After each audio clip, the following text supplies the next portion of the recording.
Donc, jusqu'à maintenant, on a regardé dans la première partie ce qu'étaient ces organisations internationales, leur nature, leurs fonctions.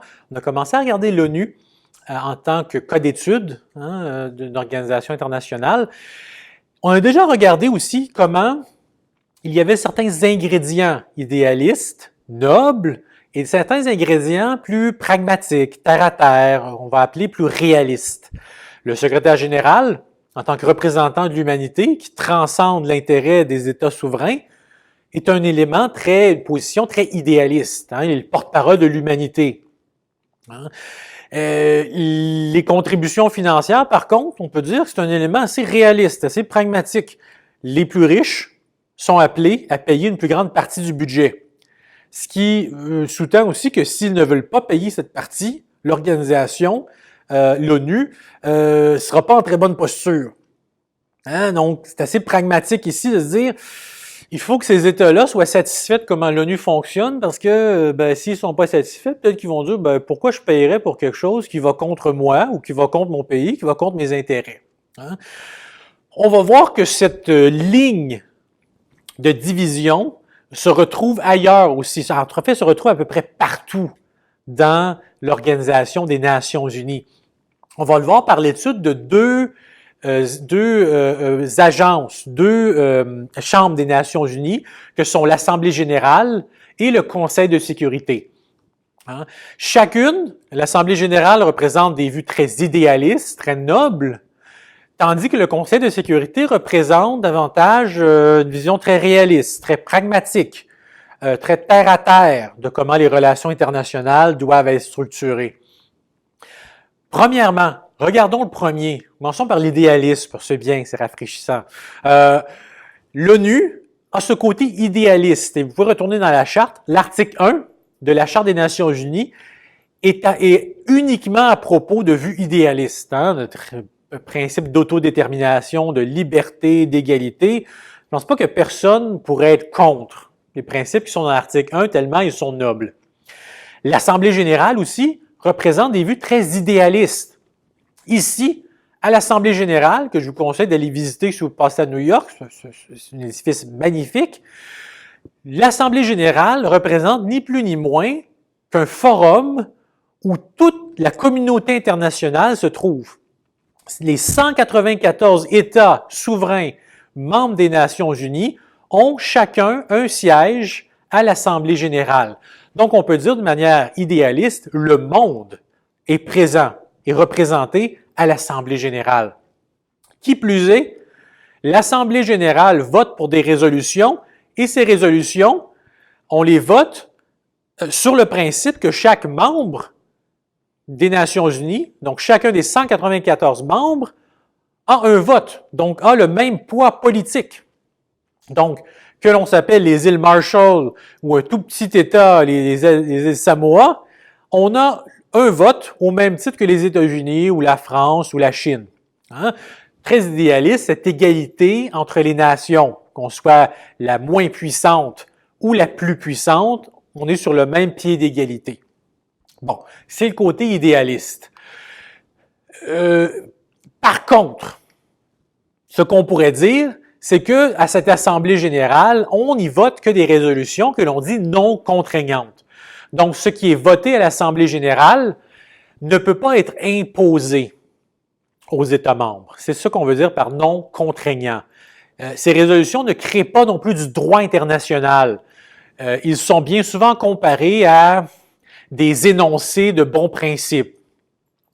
Par contre, sur un point de vue idéaliste, on peut dire, en regardant ce qui est voté à l'Assemblée générale, on peut savoir ce que la majorité de l'humanité veut.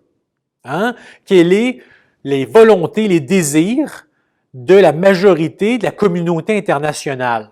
Et c'est reflété dans les résolutions qui sont adoptées à l'Assemblée générale des Nations unies. Dans cette assemblée aussi, on y retrouve le comité sur les contributions. Donc, en théorie, ce sont tous les membres de l'Assemblée générale, plusieurs à tout le moins, qui ont leur mot à dire sur qui doit payer davantage du budget total des Nations unies. Assez idéaliste aussi. Autre fait idéaliste, l'Assemblée générale va aussi voter pour quel pays peut va être élu comme membre non permanent du Conseil de sécurité. Donc, au Conseil de sécurité, il y a 10 sièges qui sont octroyés sur une base non permanente à des États souverains membres des Nations unies.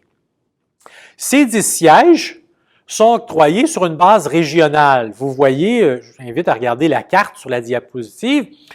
Ce sont les 5 régions qui composent l'Organisation des Nations unies. Donc, on a des régions assez reconnaissables assez facilement, l'Afrique, le bloc africain, le bloc asiatique aussi, le bloc d'Amérique latine, en espèce de rose. Le bloc rouge, c'est la Russie et l'Europe de l'Est qui ont été mis dans le même bloc, une espèce de reflet de la guerre froide, reflet de l'histoire. Et le Canada, nous, faisons partie d'un groupe un peu résiduel qui est l'Europe de l'Ouest et les autres. Nous sommes dans les autres. On n'a pas de catégorie à nous, proprement parler. Nous sommes dans cette catégorie Europe de l'Ouest et les autres qui sont en jaune. Et donc, chacune de ces régions se voit donner 2 sièges non permanents au Conseil de sécurité, on va le voir dans un instant, le Conseil qui s'occupe des questions les plus importantes liées à la paix et à la sécurité internationale. Et donc, 2 États dans chaque région vont être votés, vont être élus par tout le membership. Donc, par exemple, si le Canada veut représenter la région Europe de l'Ouest et autres au Conseil de sécurité, il doit présenter sa candidature et il doit être élu. Bien souvent, ce sont des courses à 3 ou à 4 ou à 5 dans ce bloc pour être élu, être parmi les 2 chanceux qui vont représenter ce bloc, cette région, au Conseil de sécurité. Qui vote pour quels pays vont être choisis? Ben, c'est tout le membership, c'est tous les 194 membres qui votent. Donc, en 2010, par exemple, le gouvernement canadien, gouverné par Stephen Harper, avait tenté d'obtenir ce siège non permanent au Conseil de sécurité des Nations unies. Il ne l'avait pas obtenu. Il avait été défait, je me rappelle bien, c'était le Portugal qui l'avait emporté. Pourquoi? Ben, parce que le Canada, à l'époque, avait adopté des politiques assez peu populaires envers plusieurs États. L'inaction canadienne face au changement climatique avait aliéné toutes les îles du Pacifique, le Japon et plusieurs pays européens qui voulaient des actions plus ambitieuses contre le climat. Le Canada avait perdu ses votes. Le Canada avait aussi perdu le vote de plusieurs pays arabes qui reprochaient au Canada d'être trop farouche allié d'Israël et de ne pas critiquer ou de ne jamais mettre à mal les positions adoptées par Israël.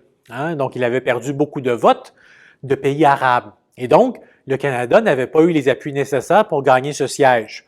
On peut dire que pour gagner un siège non permanent au Conseil de sécurité, il faut gagner ce vote de popularité auprès de tous les autres États, qui en soi est quand même une composante idéaliste, où tous les États du monde vont voter pour qui vont les représenter au Conseil de sécurité des Nations unies. Donc, une autre composante idéaliste. Évidemment, l'ONU a ses composantes, ses ingrédients idéalistes, mais il a aussi de fortes consonances réalistes, pragmatiques et terre à terre. Terre à terre dans le sens où la puissance militaire et économique va déterminer qui décide à l'ONU. Cette réalité est représentée par le Conseil de sécurité des Nations unies. Le Conseil de sécurité va s'occuper des questions les plus importantes reliées à la paix et à la sécurité internationale. Donc, vous pensez à n'importe quel conflit, n'importe quel dossier chaud, sécurité internationale. Donc, dans les dernières années, je sais pas, le Soudan du Sud, la Syrie, l'Ukraine, la Colombie, avec sa guerre civile, tous ces dossiers, le Congo, tous ces dossiers sont traités au Conseil de sécurité des Nations unies. Et le Conseil est la seule instance des Nations unies qui peut voter et adopter des résolutions contraignantes. Donc, qui peut, en adoptant des résolutions, des projets de loi, si on veut, imposer des obligations sur un membre ou plusieurs membres des Nations unies. Il peut aussi, ce Conseil, donner le feu vert aux États membres pour faire une intervention militaire à l'étranger. Hein? Et c'est la seule instance qui donne le feu vert légal pour ce type d'intervention militaire à l'étranger. Le Conseil est aussi celui qui va s'occuper de faire respecter les chapitres 6 et 7 de la Charte des Nations Unies, qui sont les chapitres les plus importants de la Charte, quand on pense paix et sécurité internationale. Ce sont les chapitres qui s'occupent de menaces à la paix et à la sécurité internationale. Donc, le Conseil de sécurité est la seule instance de l'ONU qui peut identifier ce qui représente une menace à la paix et la sécurité internationale, de un. De deux, avec les chapitres 6 et 7, le Conseil peut recommander aux États membres des manières de résoudre ces menaces ou de résoudre des disputes qu'ils ont entre elles. Le chapitre 6 donne au Conseil de sécurité les moyens pour résoudre des conflits d'une manière non violente. Donc, il s'agit de faire la promotion de la médiation, de la négociation, des discussions entre les États pour en venir à une solution pacifique. Le chapitre 7, lui, est un chapitre coercitif. Le Conseil, encore une fois, est le seul qui peut adopter des résolutions qui imposent des mesures reliées au chapitre 7.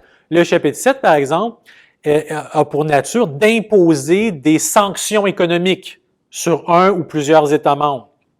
C'est le chapitre qui a été utilisé pour mettre des sanctions dans les dernières années sur la Corée du Nord, par exemple. C'est aussi le chapitre qui est utilisé si les sanctions ne fonctionnent pas. Le dernier recours, c'est l'utilisation de la force, de la violence, l'intervention militaire à l'étranger.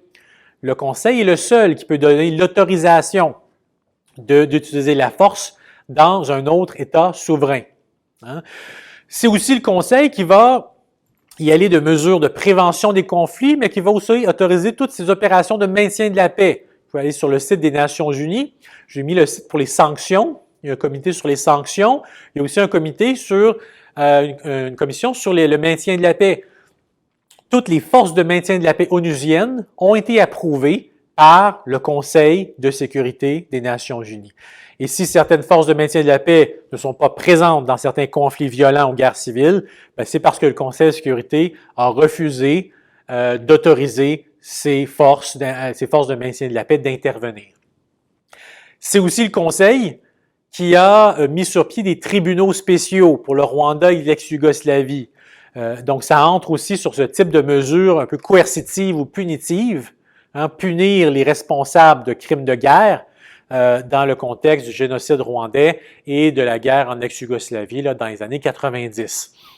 Vous les voyez, vous savez, c'est en anglais, là, le site des Nations Unies ne donne que des résultats en anglais.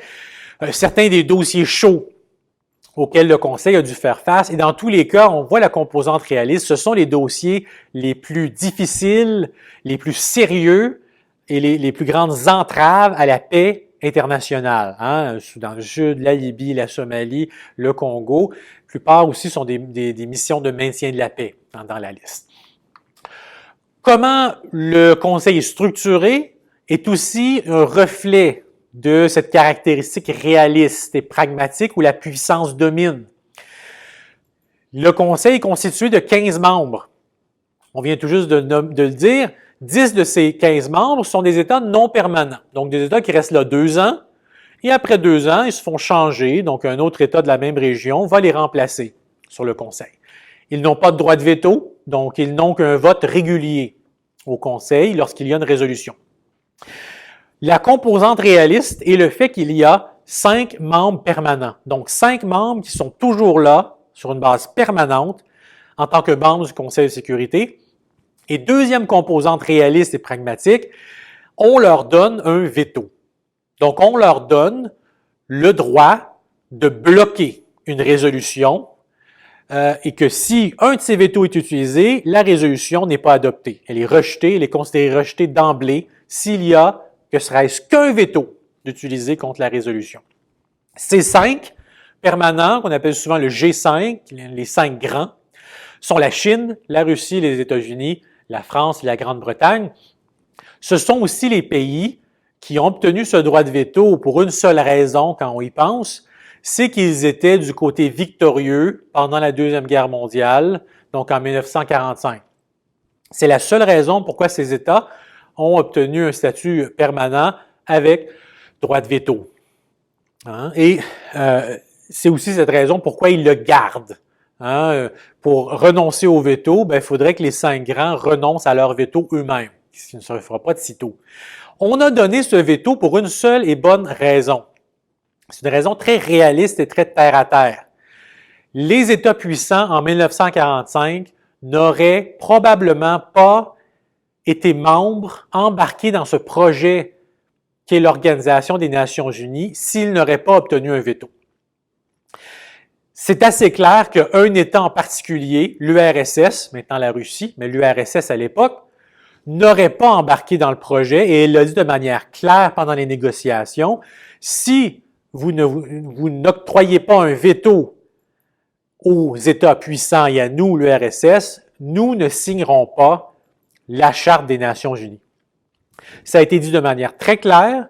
Les États-Unis aussi y tenaient à ce que les grandes puissances aient un droit de veto, ce qui a été octroyé en 1945 à une poignée d'États, seulement 5, hein, qui étaient du côté victorieux, et certains comme la Chine, qui étaient du bon côté de la Deuxième Guerre mondiale, mais qui n'étaient pas très puissants, disons, à l'époque. Les résolutions au Conseil sont appuyées lorsqu'il n'y a pas de veto des 5 grands. Ici, 9 des 15 États membres du Conseil de sécurité appuient le projet de résolution. Le fait pragmatique étant que si un État qui a un veto refuse, le projet meurt au feuilleton. Il n'est pas adopté. Bien souvent, il n'est même pas présenté lorsqu'on pense qu'un de ceux-là va l'utiliser.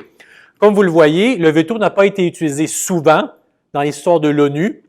C'est souvent un État qui l'utilise de manière systématique. Mais il a quand même été utilisé par les grandes puissances à plus d'une reprise.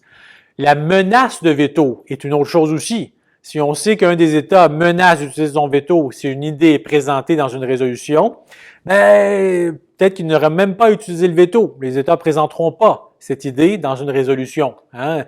Même la menace, des fois, peut être assez.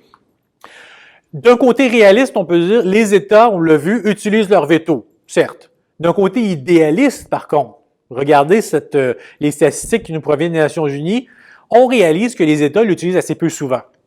En rouge, ce sont le nombre de résolutions qui ont été bloquées par un veto d'un des 5 grands. Vous voyez, la ligne rouge, elle est très mince comparativement à toute la zone en vert, qui sont les résolutions qui ont été adoptées à l'unanimité ou qui ont été adoptées par une majorité, 9 sur 15, des membres du Conseil de sécurité. Donc, d'une manière idéaliste, on pourrait dire, par contre, oui, un côté réaliste, les grandes puissances ont des vétos, peuvent bloquer, la puissance domine, mais ils ne l'utilisent pas souvent. Donc, le fond idéaliste ressort quand même lorsqu'il y a des enjeux qui sont perçus comme étant d'importance mondiale. Ça termine, vous voyez le nombre total de résolutions au Conseil de sécurité. Il y en a eu beaucoup et le nombre de vétos a été en diminuant, ce qui représente dans un système de proportion quand même une assez bonne nouvelle pour l'espèce de composante idéaliste. Ça termine notre présentation sur les organisations internationales et sur l'ONU. Dernière thématique à regarder, à analyser, un peu en lien avec ce qu'on vient de voir sur le Conseil de sécurité, les interventions internationales où on va voir comment les États peuvent et vont intervenir lorsqu'il y a conflit violent.